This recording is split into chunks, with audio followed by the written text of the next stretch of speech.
it's been quite a challenging evening getting to set up because of the network. But as always, we are on phase with whatsoever is happening, and we are ready to ensure that we get to have this session so that we do that which will save lives and help us stay healthy.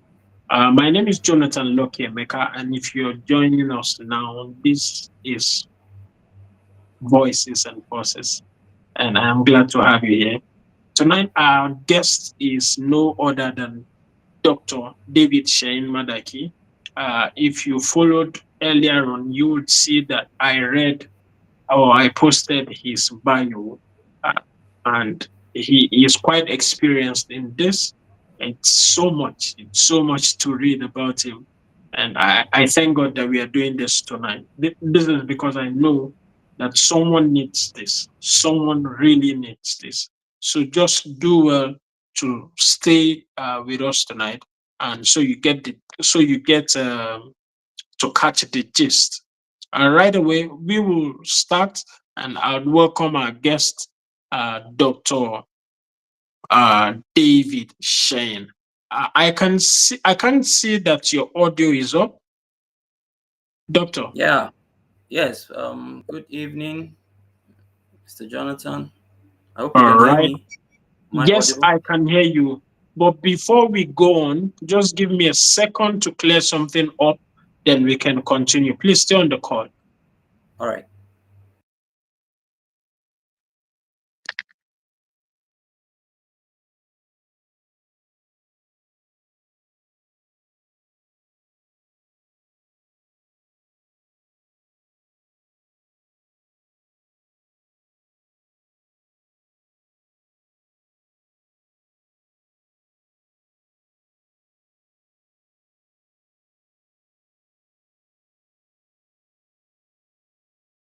We are back up. If you are watching me, this is Voices and Forces, and we have in our midst Dr.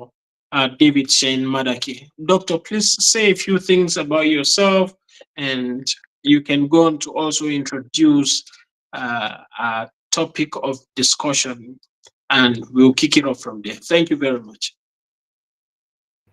All right. Thank you very much, Jonathan, for that. Well, my name is, like you said, David Shane Madaki. Actually a medical doctor by training, by practice. I've been in practice post NYC, I would say 14 years, post graduation, 16 years. So I've been in practice that long, and I've been more of my early practices has been in more of the rural setting. I practiced for a few times in Kaura local government. I practiced in Zangon, Kataf, and then Jama'a, and then in Kaduna too for a while. But I'm currently in Kaduna, and I've been in Kaduna for a while. Uh, I am a family physician. I have practice. I have, well, my practice basically is passionate about the family. So the family we all know is the basic unit of life, and then everything in the society that you see in the society basically stems from either the failure of the family or otherwise. So we take the family serious. So family health is something that I've come to pursue, and I think everything revolves around it. So from general practice, we've gone into a specialty, which is um, the family medicine specialty, and basically lifestyle medicine is one of the areas I also is looking at strongly. I think basically that's it. I'm also into a bit of I like I'm a systems person because I function very well in systems, even where I've tried as much as possible in my own way to ensure that systems work. I've worked with in the government, with the Ministry of Health. I've worked in some general hospitals, in rural hospitals as well. Over the years, to Wonderful. have come to have a private practice. So basically, this is a little I could say about myself.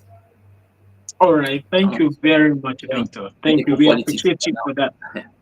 Thank you. Mm, you have quite a large CV, I must say, and we thank God for your life and how far He has brought you. So quickly, guys, if you're just joining up on Facebook or YouTube, do well to share the live session so that more people can see it, and drop a comment in the comments section so that we know where you are watching from. If you have a question, also drop it in the comment section. Thank you. Doctor, what would you define or explain preeclampsia and eclampsia as to a layman? Okay, thank you. Preeclampsia, I would say they are disorders of pregnancy. Now, I'll just say this: it's among the common of maternal mortality or maternal death. When we say maternal mortality, we're talking of deaths. So, preeclampsia and eclampsia, they are abnormalities that occur in pregnant women. Usually, it has to do with hypertension or raised blood pressure. But that's not only it. It encompasses many other things, but commonly um, you have that as a common sign or or a symptom. Um, when women are pregnant, usually it commonly occurs from 20 weeks of pregnancy. A woman who is pregnant and initially just gets to around 20 weeks of pregnancy, then her BP or her blood pressure starts going up. You know, sometimes we can attribute that to say pregnancy-induced hypertension, but there's a difference between the pregnancy-induced hypertension and preeclampsia. Preeclampsia in itself is a spectrum. Now, Oh, from the hypertension, you have other things that can add up, and then we can term it as preeclampsia. A woman in pregnancy, usually around 20 weeks gestation, has a high blood pressure, discovered that she has a high blood pressure, then we can see maybe protein in the urine. Sometimes we could see swelling of the legs, other signs like that. That is termed preeclampsia. Now, eclampsia in itself is when she has all these signs that we're talking about in preeclampsia with maybe a seizure in terms of convulsion. I don't know if maybe some of us have had experiences either with somebody we know who was pregnant and then at some point in time she just started fitting or convulsing. It's likely that that is related to the pregnancy. So that in itself, when convulsion is involved, it's eclampsia. So the preeclampsia okay. may just be something you would not see any symptoms or signs at the Okay. moment, but by the time you check, you'll be able to pick it out, and that's why that's what we do when women go for antenatal. You understand? So basically, in lay terms, I think that's what I could say. If Preeclampsia, I eclampsia. if Thank you, doctor, for that. If I understand you correctly, the person can be hypertensive, and it's not as a result. It's not. It doesn't imply that they are having eclampsia. Am I correct? Yeah, if you know hypertension in itself, there are people who before they even get pregnant, it's possible they could be hypertensive even pre-pregnancy state. So some Okay. a woman who, for instance, has high blood pressure and now gets pregnant, uh, you can't term that as preeclampsia because we would just say it's hypertension in pregnancy. You know, she's Okay. hypertensive and Okay. she's pregnant, so it's different. But when we talk of preeclampsia in itself, this woman is not hypertensive, never known to be hypertensive, but she gets pregnant and later on, by the second trimester of the pregnancy, all of a sudden her BP starts, her blood pressure starts going up. That is itself preeclampsia. By the time we check maybe her urine and other signs, we can now see and confirm that this is preeclampsia. So, for some people, they believe, doctor, that a person who eclampsia or preeclampsia only affects women with a history of hypertension. How true is that? No, that's Okay. not. Okay.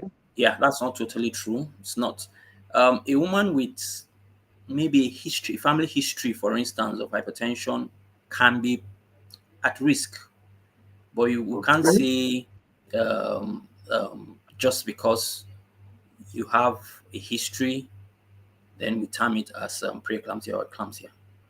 I don't know if So, for a person who, for a pregnant woman who is not already exhibiting some of the signs, are there things to do to avoid uh, having to experience eclampsia? okay, like I said, it's a spectrum. Before you get to eclampsia, there has to be a pre-eclampsia. Pre means before, right? Okay, Before. so Okay. Okay. in before it gets to eclampsia, it's And they have usually to be that you have to discover it while it's at the level of the pre-eclamptic state. You understand? So in that sense, that's why we encourage women to book early for antenatal. The antenatal care, the antenatal care that women receive. These are some of the things we do risk, you know, comes for antenatal, for instance, you're trying to check her blood pressure, you take her blood sample, you take her urine, you run some tests. Okay, so and then that by the time a woman books, when she has that first booking, the baseline BP is what blood pressure is BP. So the Mm, baseline is what we take. Let's take, for instance, the woman walks into the antenatal clinic maybe at 13, 14 weeks gestation, and then she um, once registers for antenatal. That first day, they take her blood pressure, and it's maybe 120/80, for instance. That's that we take that as the baseline blood pressure. Now, as she goes on, she's like a minimum of 3, 4 visits for delivery. At least 4 visits. We now do a focus on antenatal care. So we try as much as possible to have up to that. By within that period, you do all that is required before she's term. So when you do that baseline, by the next visit, you also take the blood pressure. When you discover that it rises to a particular level, you understand? It's that 120. Maybe by the next visit, it has gone up to 140/90, for instance. You start getting worried. You start looking at it. Okay, perhaps this woman is this is pregnancy related. It's the okay. pregnancy that perhaps is triggering this. So All right. if it goes above 140/90, it's likely that this person is going to be they have qualified for the diagnosis of preeclampsia. By the time we see protein in the urine, for instance, we see other symptoms like leg swelling, and then sometimes they have epigastric pain, sometimes they will have headache and some other signs like that. So put that together, and then the doctor can make a diagnosis of preeclampsia. If you get it at that Okay. stage, we have to want to prevent it from becoming eclampsia, because eclampsia is All when right. she convulses. Now, we want to prevent that from happening. So that's the Yeah. essence of the antenatal care that All right. women Thank you, receive. doctor. I wanted to ask for laymen, right? For Yeah, people who yeah, know not what to do. What should they look out for as per okay. a brother, a sister, an uncle, a father, a husband who has a pregnant person in the house? What should they look out for? that says you need to be tested for preeclampsia and all that? Okay, in itself, it's not saying you present to be tested for preeclampsia. The only thing would Okay. say is that if a woman is pregnant, one of the key things is just to ensure that she books early for antenatal. And there are women at risk. There are women at higher risk, especially if it is first pregnancy, for instance. It's a high risk, so you have to book early. She's never had that experience before. That's her first time of pregnancy, so you never can tell. So then secondly, um the age, usually we see it in women either less than 18 or um, greater than 35. Okay, so that age too is also a risk factor. It's women of that age bracket. Okay, then we also have other things like if a woman comes with multiple gestation, maybe twin or twin gestation or multiple or more, two or more pregnancy, twins, triplets, that's also a risk factor. Then obesity is another thing we have. Obesity, the woman is on the high side, on the big side rather. It's also a risk factor, or rather, it predisposes women, puts them at higher risk than others. Then you have a family history. If a woman has a family history of hypertension, maybe in first degree relative, for instance, that also is something you have to look out for. Then perhaps other things like a kidney disease, um, uh, which is the renal disease that we tell you, kidney disease, diabetes also, that's sugar.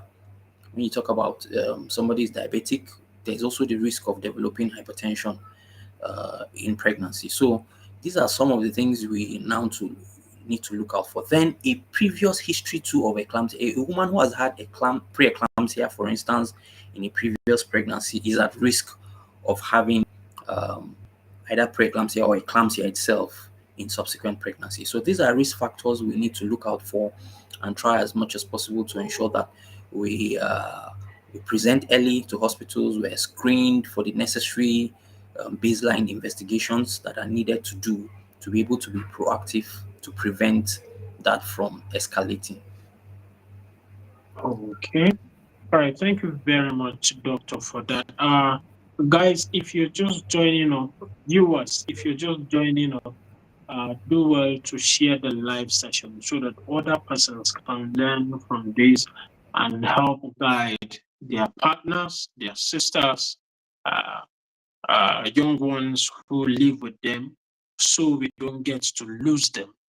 No one has to die over something that they can actually get enough knowledge on how to treat or make better situations out of.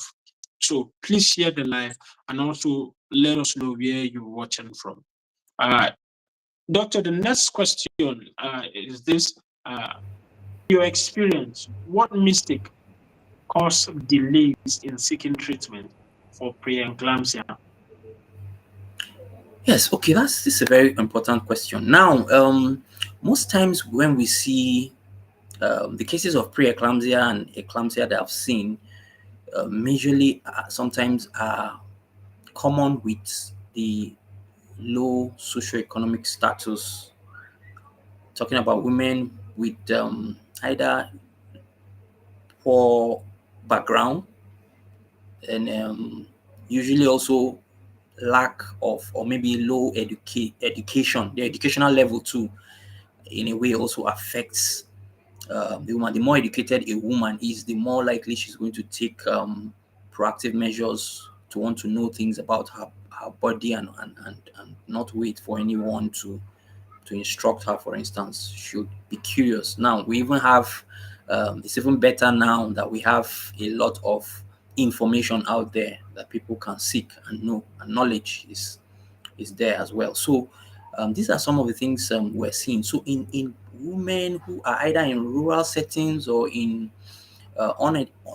probably on it, that doesn't mean it doesn't happen in the educated or the higher class, but it's commoner with the low socioeconomic. So, and that in itself is because you have other factors like a woman who probably is not educated may not really see the need, to even register, or may not to want to register for antenatal care, and things like that. She may not really want to even know what exactly is it takes to check your BP, for instance, your blood pressure, for instance. So Mm. she's likely just going to just be there and not. So those kind of people are at risk, are at higher risk. And then also we have women that are not economically empowered. It has to be their husband has to give them money to be able to go to hospital. Their husbands have to, you know, um, help them do what they. So imagine if the man is not forthcoming. So she just stays and she's at the mercy of the man. So these are some socioeconomic issues that can affect in a way. So a woman does not present to hospital, so it means that she probably would have developed preeclampsia and not know, and then she probably is seeing some changes in her body, and then she doesn't also realize that this is not normal, and then because you're going to be having there are certain symptoms that is that will be telling on the woman that you see, some things like Okay. severe headache, blurring of vision, upper abdominal pain, swelling of the legs and the face sometimes, so these are some changes. We know there are physiological changes that occur in pregnancy, physiological in the sense that there are normal changes that you expect to see when a woman gets pregnant, but there are also red flags. When you see them in pregnancy, you start to ask questions, so, Mm. and the more educated a woman is about some of these things, for the better for her and also for the community, and then the less likely she would also suffer from an eclampsia, for instance, because she's likely to present early, knowing and seeing these things, because she'll seek care early. All right. Thank you, Doctor, for that.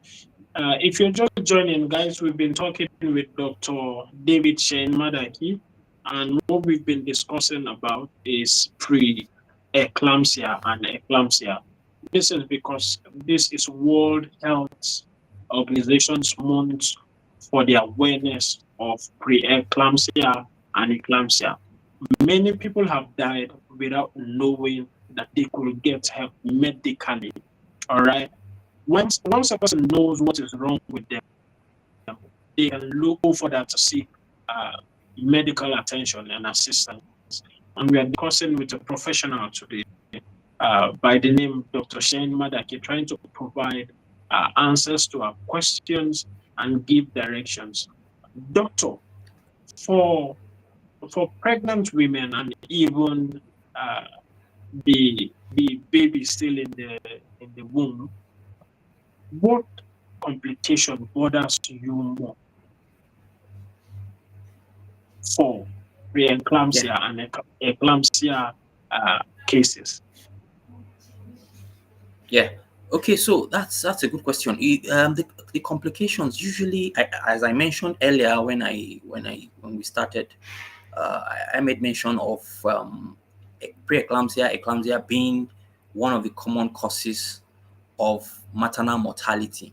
And if you look at the indices of maternal mortality in our environment, in our climate, it's actually high up there. We're among those Nigeria and even sub-Saharan Africa is among the leading contributors to the global costs for maternal mortality. I think in sub-Saharan Africa, we are responsible for more than 50% of the total global cost of maternal mortality. So, among other causes of maternal mortality, things like hemorrhage and sepsis, eclampsia is also up there. A lot of women die from eclampsia, preeclampsia. Now, people also lose, we also have what they call the infant mortality, neonatal mortality rates. for instance, because or perinatal. We now call it perinatal because the perinatal mortality means when women die.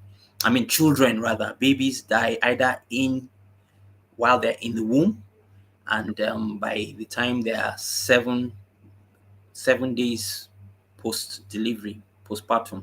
Okay, so once any death occur around that period, we term it a perinatal mortality. And our indices in Nigeria is really very, very poor because we have women who um, um, have been carrying pregnancies only for them to come to deliver, and then they discover that the babies have died in utero, that's within the womb.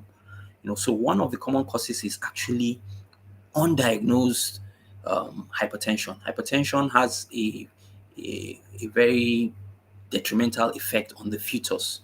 So it can cause the death of a baby while in the womb. So that in itself is something that should get us worked up and worried.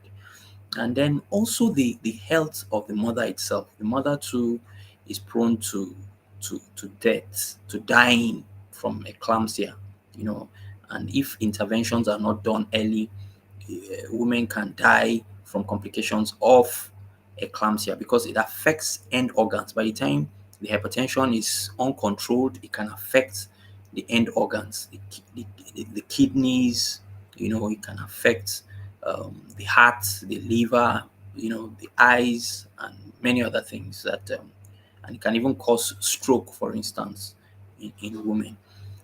So, all those problems with hypertension that can result in the normal hypertension that we know can also present in women in pregnancy, for instance. So, basically, these are some of the complications that can occur um, um, for women, and then you know that this is serious. It's a serious thing. We should be worried about. So for me, um, maternal mortality and child mortality rates, if we must bring down those indices, we must pay attention to things like preeclampsia and eclampsia, and make diagnosis early and make interventions early as well. All right, all right. Thank you very much for that. While you were speaking earlier, the network went bad, and it went bad Oh, from the moment you were talking about uh, the baby dying in the womb. I don't know if you could pick up from there so we get okay. to Oh, okay. have Okay. the womb gist from that. All right. Okay. So what I was saying was that some of the complications that preeclampsia, eclampsia can cause is that it can actually cause the death of a baby in utero within the womb before delivery. And we see women who have gotten to the third trimester of pregnancy, 7 months, 8 months, and then we just hear that they went for a checkup and then they suddenly found that the baby was no longer, you know, alive and had died inside of the womb. So that itself can be a complication from preeclampsia. There are other causes as well, but preeclampsia, eclampsia commonly can cause the death of a baby inside the womb before delivery. So that is a worry for us, and then for us in this part of the world too, we have to actually pay um, uh, close attention and see how we can intervene early. Um, Also, I don't know if you can hear me. Am I audible? Yes, we can Okay, we can hear you. okay, great.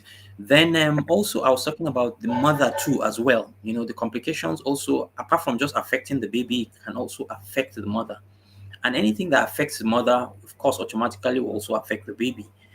So um, complications like um, affecting the kidneys, it can lead to renal complications. Things like acute um, renal failure, for instance, when it affects the production of urine, retains um, um, well, wastes and all those things, and then becomes toxic. There are a lot of, I don't want to go into into the pathophysiology. Let's keep it lay, you know. So these are some of the things that you can see a woman swelling, for instance, unable to make urine, and all those things. All these can be complications that will arise from eclampsia or preeclampsia in itself. We talked about also stroke. We talked about um, affecting the microvasculature of perhaps the eyes, and end organs generally. So these are some of the things that can arise from. Um, All right. um, Thank you very much, Doctor, for that. And we have just two questions before we go. And okay. I wanted to ask first, uh, before I ask if our audience have concerns or things they need to know while preparing for for pregnancy and all that as it concerns preeclampsia and eclampsia. I wanted to ask, what are the myths widely spread or talked about concerning preeclampsia and eclampsia? Yeah. Okay. That's good. The myths, right? Yeah. Yeah. You hear people talk about okay, if a woman starts having, especially when it's eclampsia, when a woman starts convulsing, one of the myths they will tell you it's a spiritual attack. They'll say this is not for hospital, it's a spiritual attack. We have to pray. You have to take her to a spiritual leader somewhere, whether depending on your faith, whether a Christian or a Muslim, and all those things. And it commonly, we see that commonly, especially in our communities. So that in itself is a myth that we need to dispel. The fact is that it is a medical condition, not a spiritual attack. So the more we delay, the more risk we're taking of losing that woman. That's one of these. So, and then there's another myth that they will tell you that if there is no swelling, then it Mm, is it is not is not a problem. If there is no swelling, there is not a problem. That's not true. mm, You can have preeclampsia without swelling. Actually, you can have preeclampsia without swelling, and then you can also have swelling and it will not be preeclampsia. It could just be just changes in pregnancy, because some women will say, I'm seeing my feet are swollen. It means there's a problem. Not necessarily. And that's why coming to hospital early and having all those checks is important. It's important. So these are some myths that we see, and then you could also hear sometimes they'll say traditional concoction or traditional herbs can cure it. This is another common myth. wow. And then they go giving herbs. And now the effect of those herbs can have a detrimental effect on not just the mother, but the fetus, the baby, you know. So you can imagine giving those herbs without any scientific evidence of this. And then it can just go and shut down the kidneys and then cause problems for the baby and even the mother. So these are common facts that myths um, we've heard or seen. And then there's this other one that says it affects only older women. Not true. We've seen, in fact, from the literature or from studies, we've seen that it affects the younger women, especially those below 18, can also affect those above, but commonly be if the age is below 18 or above 35. And then usually for pregnancies, first pregnancies are commonly affected. So these are some of the things that we talk about for the myths. All right. Thank you very much, Dr. Shane Madaki. Your insight has been quite helpful. This session is not supposed to be longer. The whole idea is to just create the needed awareness so that people who are planning on having a baby or babies can prepare themselves well and arm themselves with the knowledge they need to go through uh, pregnancy and ultimately get to deliver. So, lastly, Doctor, What advice would you give pregnant women and their families to help reduce the risks associated with preeclampsia and eclampsia? Yes, okay, thank you. Um, by way of advice, I would say to pregnant women and their relatives, because pregnancy itself is not a burden only on the woman, it's for the Mm, family as well, and the community at large. So I will encourage that women should ensure that they have they go on early booking of their antenatal. Once you find out that you're pregnant, there's no need to delay. You try as much as possible to book early, usually in the first trimester. But we see commonly, especially in rural areas and other less. You see late bookings. Some women come to book for antenatal by the third trimester, for instance, and things like um, preeclampsia and eclampsia commonly occur around 20 weeks. 20 weeks is actually in the second trimester. 16, 20 weeks, that's the second trimester. So by the time you're coming for antenatal in the third week, perhaps it's late. So early booking is quite important. Usually, um, that first trimester is something we would like to see. Then, I would also say women should desist from taking unprescribed drugs.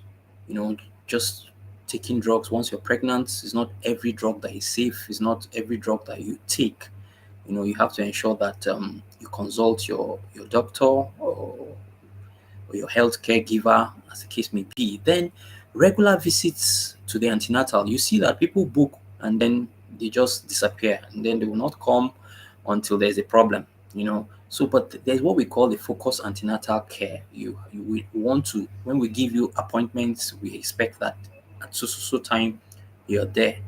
So it's good. I will encourage women as much as possible to try as much as possible to be uh, regular with the antenatal visits. It's there's no add-on factors you should have because every woman's we individualize. We don't take it okay because this patient A had 6 visits, then you must have 6 visits. It doesn't work that way. So it depends on what we find, and then what we can decide to give you a 2 months or more, and things like that. So it's just about uh, individualizing the care. So basically that's it. Then also the support when you have a problem, you start feeling funny, don't just stay and self-medicate at home. Get to the nearest facility near you and try to find out what it is. As simple as things like malaria in pregnancy can be detrimental.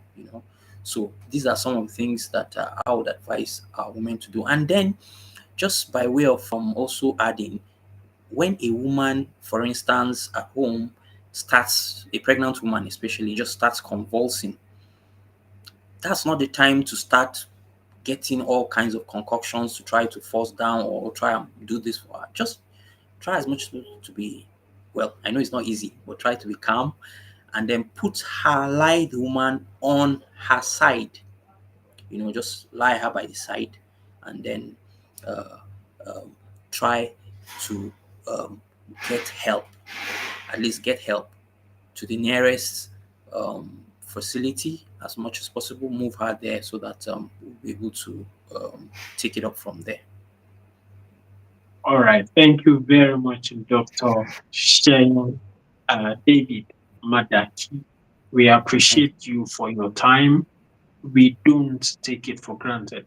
We are hoping we will come together to have another session where we talk about some other things that we think are helpful to individuals in our society in order to build a healthy nation. Thank you, viewers. If you've been watching, do well to just drop a comment and let us know where you're watching from.